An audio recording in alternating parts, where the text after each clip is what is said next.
Hi guys, നമസ്കാരം. Welcome to my channel. എല്ലാവർക്കും വിനായക ചതുർത്ഥി ആശംസകൾ. അമ്പലത്തിൽ പോയിട്ട് ഇനി ചെറിയൊരു ഷോപ്പിംഗ് ഒക്കെ കഴിഞ്ഞ് വീട്ടിൽ പോയി വിഘ്നേശ്വരന് മോദകം അല്ലെങ്കിൽ ഗണപതി കൊഴുക്കട്ട ഉണ്ടാക്കണം. അപ്പം നിങ്ങൾക്കും കൂടി കാണിച്ചു തരാം. എല്ലാവർക്കും അറിയായിരിക്കും, എന്നാലും ഞാൻ ഉണ്ടാക്കുന്ന സ്റ്റൈല് കൂടെ കാണിച്ചു തരാമെന്ന് വിചാരിച്ചൊരു ചിന്ന ഷോപ്പിംഗ്. ഞങ്ങളുടെ പൂക്കളെല്ലാം തീർന്ന്, അപ്പോൾ ഇനി പൂക്കളം ഇടാൻ കുറച്ച് പൂ വാങ്ങിക്കണം. അവിടെയൊക്കെ ചെന്നാൽ തിരക്കായിരിക്കും, പറ്റുമോയെന്നറിയില്ല വീഡിയോ എടുക്കാൻ. എന്നാലും ശരി, എന്നാൽ ബായ് ബായ്.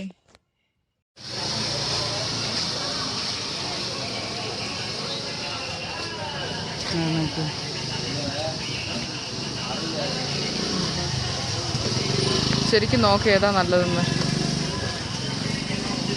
ആക്രാന്തം ഇത് നോക്കുന്നു. ഇതിൻ്റെ 2-3 തണ്ട് കളയുമ്പോൾ നന്നായിരിക്കുമോ?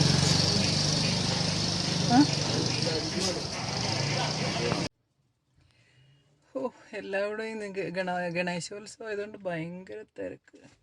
പൂക്കളൊക്കെ വാങ്ങിച്ചു. ആ ബാക്കിലെങ്ങാണ്ട് കാണുന്നോന്നും അറിയില്ല. പിന്നെ കുറച്ച് സാധനങ്ങൾ വാങ്ങിക്കാൻ അയനെ കടി പറഞ്ഞിട്ട് ഞാനിവിടെ ഇരിക്കുക.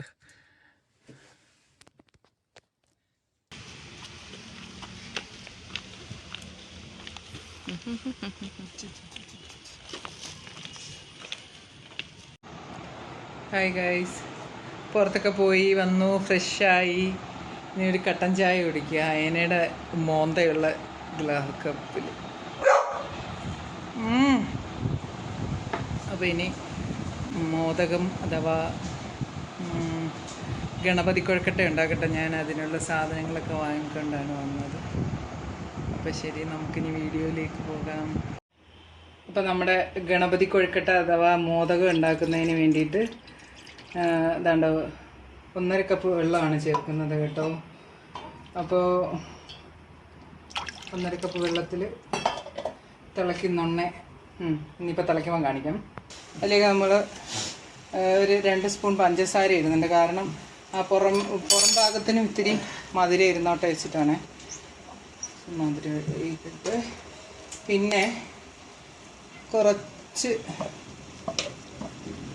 നെയ്യ് ചേർക്കുന്നുണ്ട്. കാരണം ആ ഇത് അരി ഒട്ടിപ്പിടിക്കാതിരിക്കാൻ കുറച്ച് നെയ്യ് ചേർക്കുന്നുണ്ട്.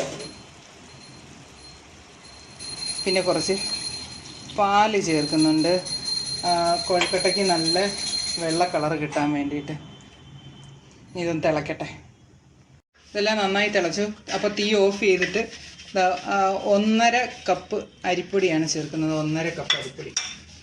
1.5 കപ്പ് തികച്ചില്ല, എന്നാലും മാവ് ശരിയായി. ഇനി നമുക്കിത് തണുക്കാൻ വെച്ചിട്ട് നമുക്കിനി ഇതിലേക്ക് വെക്കാനുള്ള ഫില്ലിംഗ് ഉണ്ടാക്കാം. ആ ഫില്ലിംഗ് ഉണ്ടാക്കാൻ വേണ്ടിയിട്ട് 4 അച്ച് ചക്കര ഞാൻ ഉരുക്കി പരിവാക്കി. അഴുക്കൊക്കെ ഉണ്ടാവും, അപ്പോൾ നമ്മൾ അരിച്ചാണ് എടുക്കുന്നത് അല്ലേ. അരിച്ചെടുത്ത് അല്ലെങ്കിൽ ഗണപതിക്ക് കല്ല് ഒഴിക്കും. അതിനകത്തോട്ട് ഞാനൊരു 4-5 ഏലക്ക പൊടിച്ചൊക്കെ ചേർത്തു. അരി മാത്രം എടുത്തു.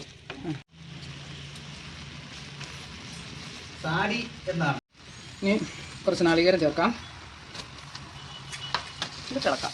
ഇനി ഇത്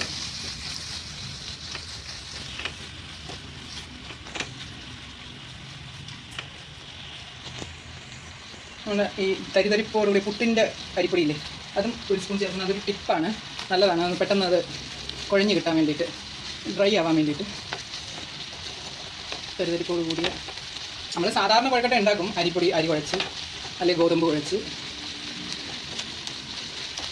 ഇതങ്ങനെയല്ല ഉണ്ടാക്കുന്നത്. നമ്മുടെ ഫില്ലിംഗ് ഇവിടെ ശരിയായി. ഈ പാകമാകുമ്പോൾ നമ്മൾ ഇനി ഇത് തണുക്കാൻ വയ്ക്കണം. ഓക്കെ, നമ്മുടെ മാവ് ഇങ്ങനെ ആയി. ഇനി ഇത് ഓരോ ബോൾ പോലെ എടുത്തിട്ട് നമ്മുടെ കയ്യിൽ വെച്ച് പരത്തിയിട്ട് ഇതിൻ്റെ ഉള്ളിലേക്ക് ഫില്ലിങ് വെക്കണം. ഞാൻ കാണിച്ചു തരാം. എടുത്ത് ഇതിൻ്റെ ഉള്ളിലേക്ക് ഇങ്ങനെ വെച്ചിട്ട് ഇങ്ങനെയാണ് ഗണപതി കൊഴുക്കട്ട. എനിക്ക് അറിയാവുന്നത് അറിയാം, പക്ഷേ ഞാനാക്കിയിട്ട് ഇങ്ങനെ വരുന്നുള്ളൂ ഗൈസ്. ഇനി ഇങ്ങനെ ചെയ്ത് ഓക്കെ. സ്റ്റീമറിലോട്ടൊരു ഇലയൊക്കെ വെച്ചിട്ട് എളുപ്പം ഇളകി വരാനാണ്. ഇങ്ങനെ ഇങ്ങനെ വെക്കണം. എന്നിട്ട് അത് ആവി കയറ്റിയെടുക്കണം. ബാക്കി എടുക്കട്ടെ. ഞാനൊരു 5 എണ്ണം മറ്റേ ഗണപതി കൊഴുക്കട്ടയും പിന്നെ സാധാ കൊഴുക്കട്ടയും പോലെ ഉണ്ടാക്കിയിട്ടുണ്ട്. ഇനി ഇത് വേഗം ചുട്ടെടുക്കട്ടെ, വേവിച്ചെടുക്കട്ടെ. ഒരു 5-10 മിനിറ്റ് പോലും വേണ്ട, എല്ലാം വെന്തതാണല്ലോ. ഓൾമോസ്റ്റ് ഒന്ന് ആവി കയറിയാൽ മതി. അപ്പോൾ ഓക്കെ.